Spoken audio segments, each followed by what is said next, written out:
resposta do Valdemar para mim: vai tomar no meio do seu cu, não sou seu empregado. Eu falei, kkk, gostei da resposta. Eu acho que essa altura já está claro para muitos de vocês que eu sou uma pedra no sapato de algumas pessoas. Eu sou uma pedra de sapato do Alexandre de Moraes, da JBS, uma pedra no sapato do Lula, uma pedra no sapato do regime. E a prova cabal disso é a forma voraz com que essas pessoas vêm para cima de mim. Sempre bom lembrar que já são 3 anos e 8 meses de passaporte cancelado, de contas bancárias bloqueadas, de dúzias de contas de redes sociais bloqueadas, né? Eu tive que deixar a emissora de televisão onde a gente tinha liderança de audiência. Tomei uma das maiores multas da história da CVM 10 anos depois do prazo prescrito. Pelo que eu sei pela imprensa, existem 2 processos contra mim no Supremo Tribunal Federal, a respeito dos quais eu aguardo notificação. Aliás, eu sou o único denunciado com o Bolsonaro pai e com o Bolsonaro filho. Você tem um assassinato de reputação constante, a imprensa não consegue parar de falar mal de mim. E eu já falei aqui, eu considero essas coisas uma medalha de honra. Né? Hoje em dia, no Brasil, qualquer Zé Porra está ganhando medalha do Exército, medalha da presidência. Então, hoje, a medalha de honra é perseguição. Veja o Jair Bolsonaro sendo perseguido. Pô, é heróico. A perseguição que esse cara sofre é a maior medalha de honra que você pode ter.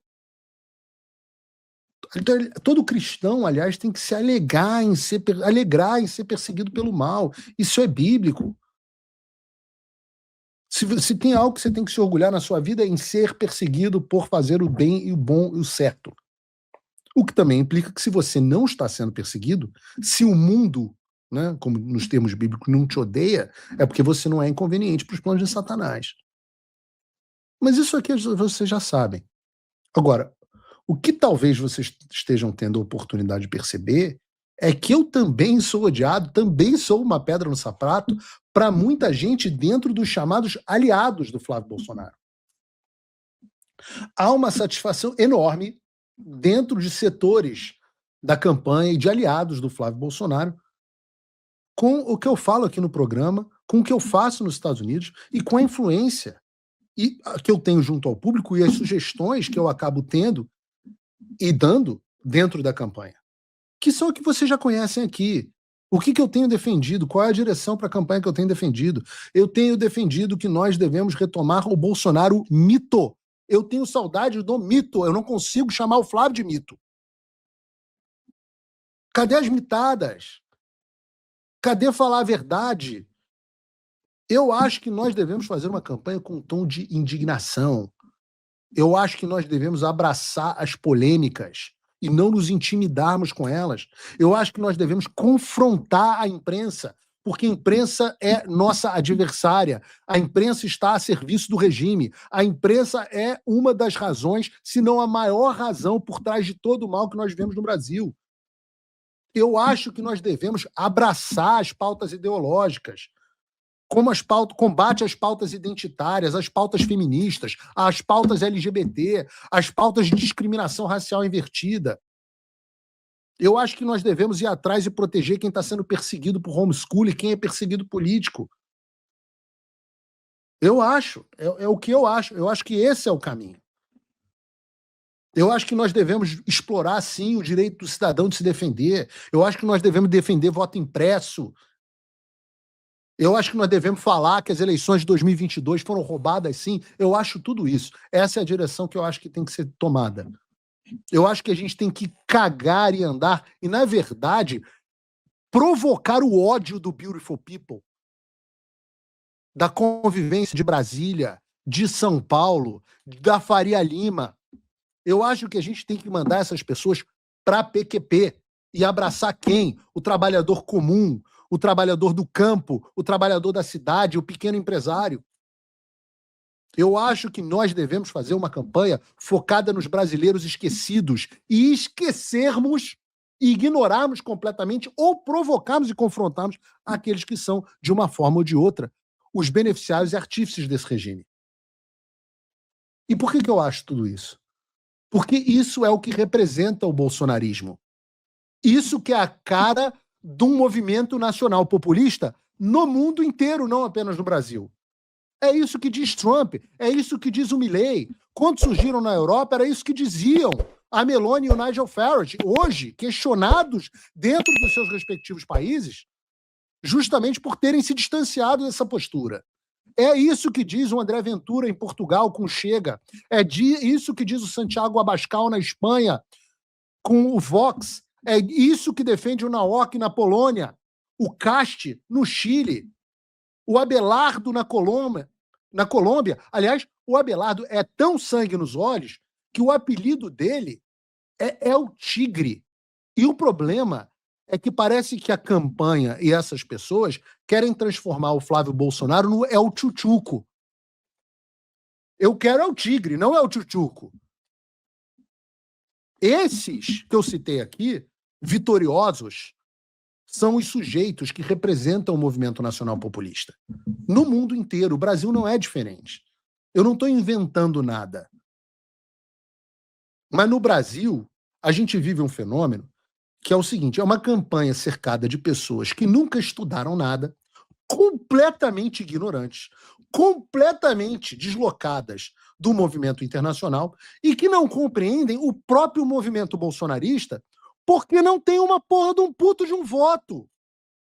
Esses caras que querem dar pitaco não tem um puto de um voto, não tem audiência, não tem representatividade. Pega qualquer político que vocês gostam e vejam quem seriam esses caras caso não tivessem sido inventados e criados pelo Bolsonaro. Quem seriam essas pessoas? Essas pessoas não seriam nada. Mas agora elas começam a achar que elas têm alguma relevância. E eu sei que você está pensando aqui na Damares ou na Michele, o que é verdade. São duas que não seriam nada não fosse o Bolsonaro. Nenhuma delas teria relevância alguma não fosse o Bolsonaro. Mas você pode pensar em outros nomes. Veja, por exemplo, o ex-vice-presidente, agora senador General Mourão.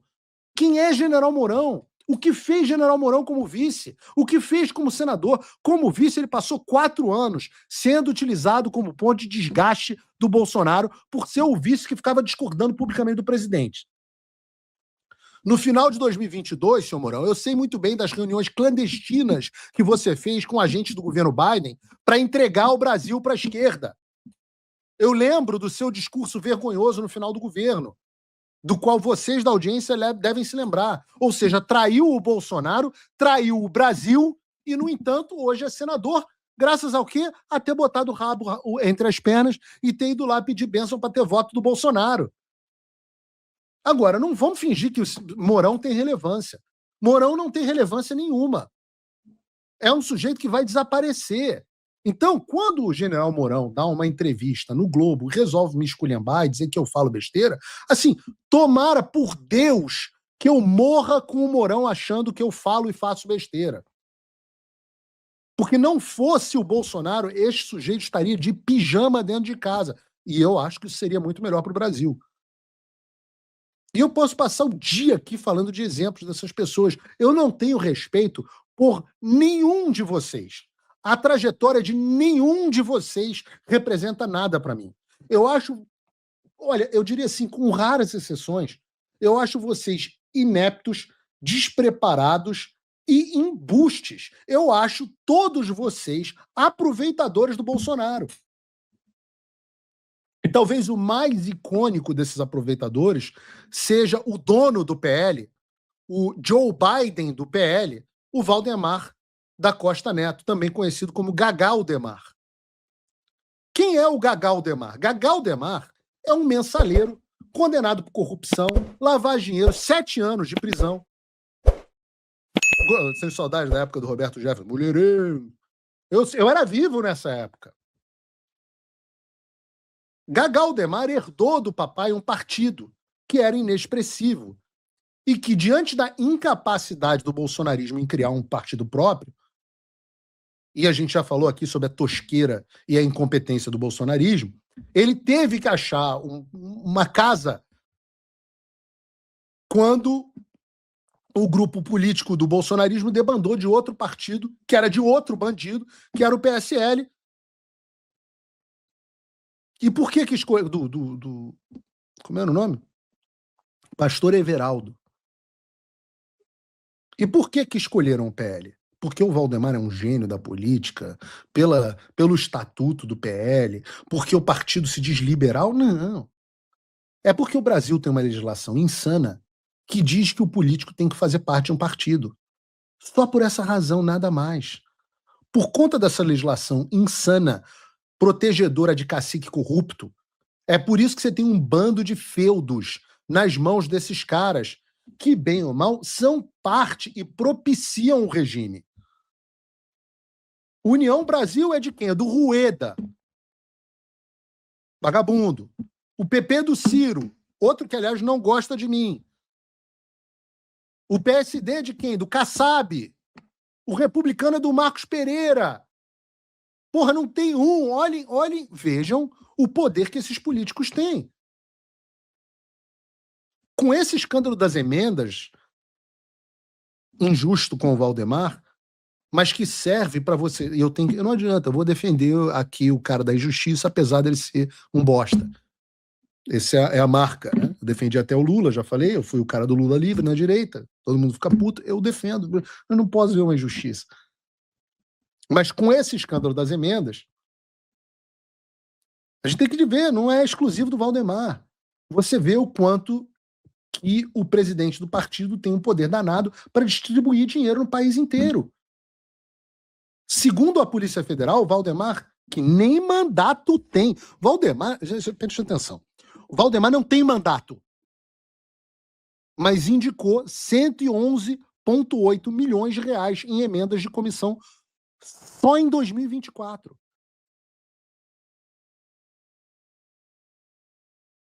Essas são as emendas que a Polícia Federal diz que foram forjadamente encaminhadas e desviadas para atender ao Valdemar.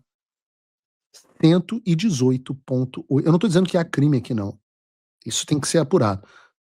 Mas 111,8 milhões de reais só para atender ao Valdemar.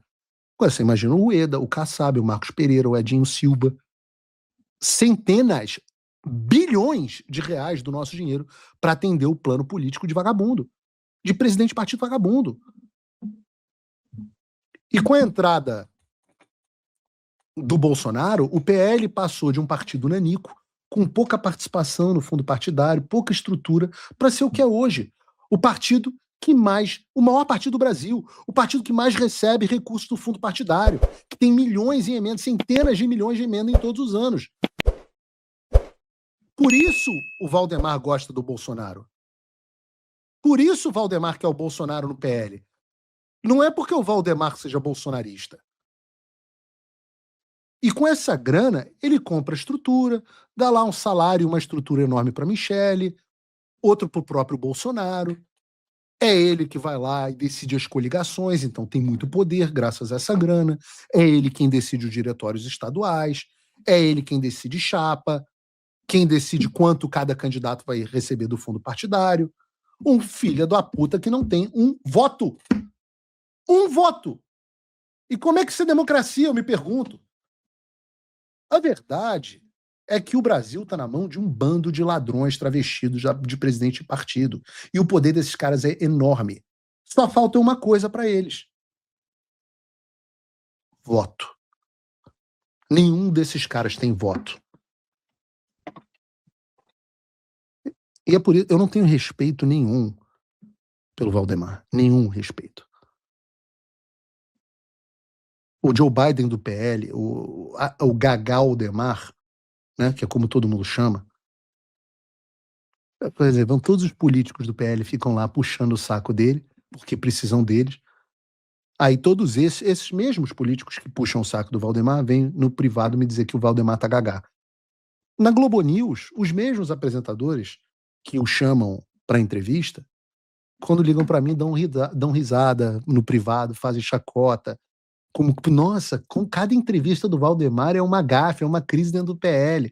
Eu digo a vocês, eu já entrevistei o Valdemar nos Pingos nos Is. Vocês devem lembrar, porque todas as entrevistas que eu fiz na minha vida, eu já fiz muitas entrevistas, eu acho que a do Valdemar foi a mais constrangedora de todas. Depois disso, o Valdemar um dia queria fazer um acordo a respeito da Magnitsky, o Gilmar Mendes e outros estavam chamando, fiz reunião com o Valdemar, inclusive, para tentar negociar um acordo, e os acordos eram as coisas mais caracu que vocês podem imaginar. A gente dizia, só tem acordo com anistia ampla, geral e restrita e com liberdade de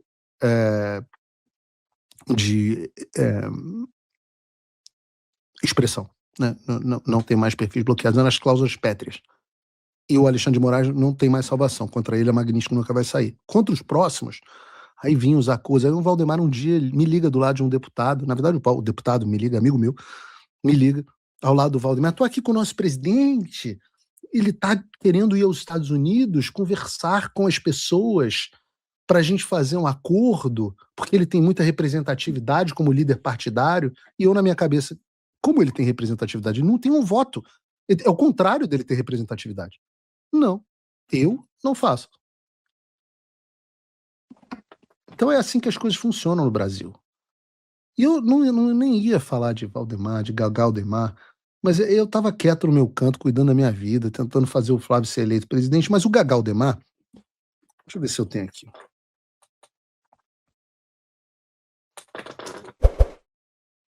Peraí, que vai valer a pena.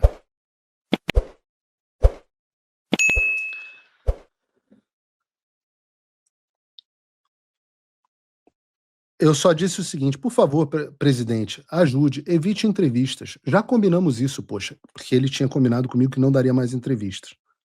A gente numa puta agenda positiva e você sequestra a pauta. A resposta do Valdemar pra mim, vai tomar no meio do seu cu, não sou seu empregado. Eu falei, kkk, gostei da resposta.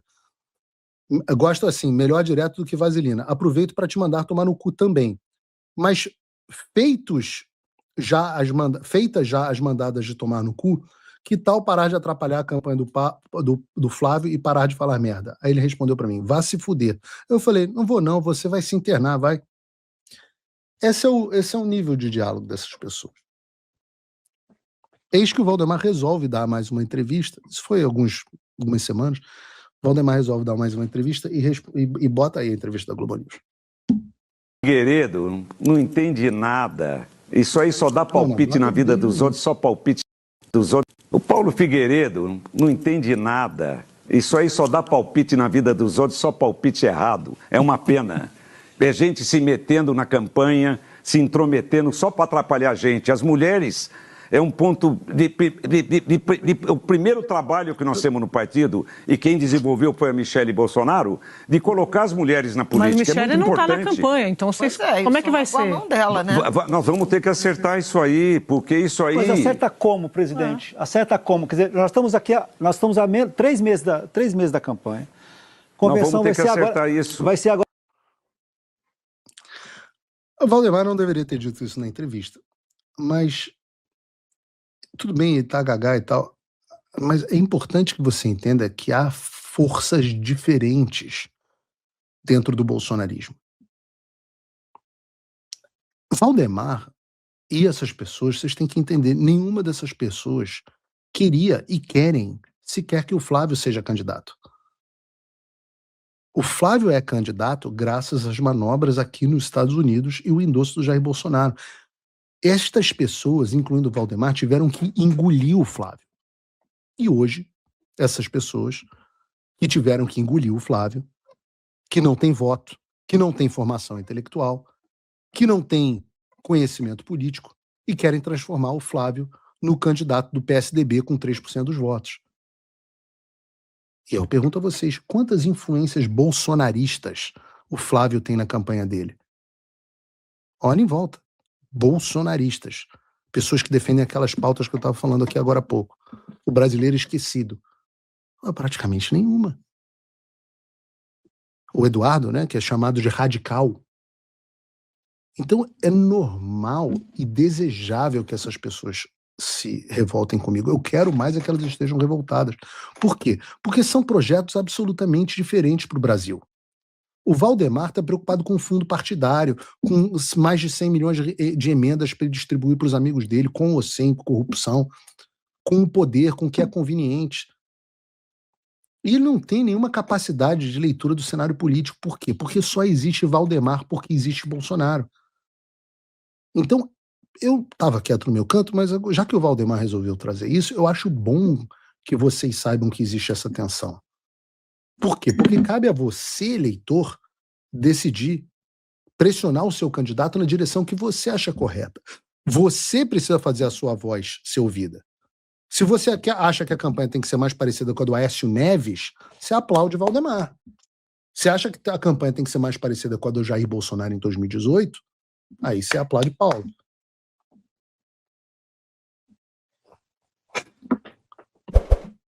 Eu não sei dizer, né, mas se o nosso movimento é de revolta contra o establishment, não me parece que fazer uma campanha estilo Aécio Neves vai ser lá muito eficaz. Essa é a minha opinião, né? E eu acho que é a opinião de vocês, não é à toa. Eu lidero a audiência dentro do nosso movimento. Não tem, vocês podem reclamar, mas não tem ninguém que tenha individualmente mais audiência do que eu, Valdemar. Não gostou? Pede para sua enfermeira te dar um remedinho. Porque o fato é que eu converso mais com o seu eleitor do que você. Eu sei melhor o que o seu eleitor pensa do que você. Então, eu tenho um recado a Valdemar, ao Ciro, aos infiltrados dentro da campanha do Flávio, as pessoas que têm outros interesses. Eu vou continuar enchendo o saco de vocês, porque eu não preciso de fundo partidário, eu não preciso de cargo, eu não preciso de função, eu não preciso puxar o saco de vocês, eu não tenho interesse financeiro, eu não tenho interesse eu não sou preocupado com a minha reputação. A única coisa que eu quero, não adianta só assinar minha reputação, eu já parei de me importar com a minha reputação em 2019. A única coisa que eu quero é ver o Flávio presidente do Brasil e que o Brasil volte a ter um mínimo de normalidade. Eu não acho que o Brasil vai virar Estados Unidos, não. Eu só não quero que a gente seja perseguido por falar a verdade. USA Brasileiras. Entre no site e saiba como adquirir o seu modelo exclusivo. Para mulheres de bom gosto e que são femininas. USA Brasileiras, o seu chinelo perfeito.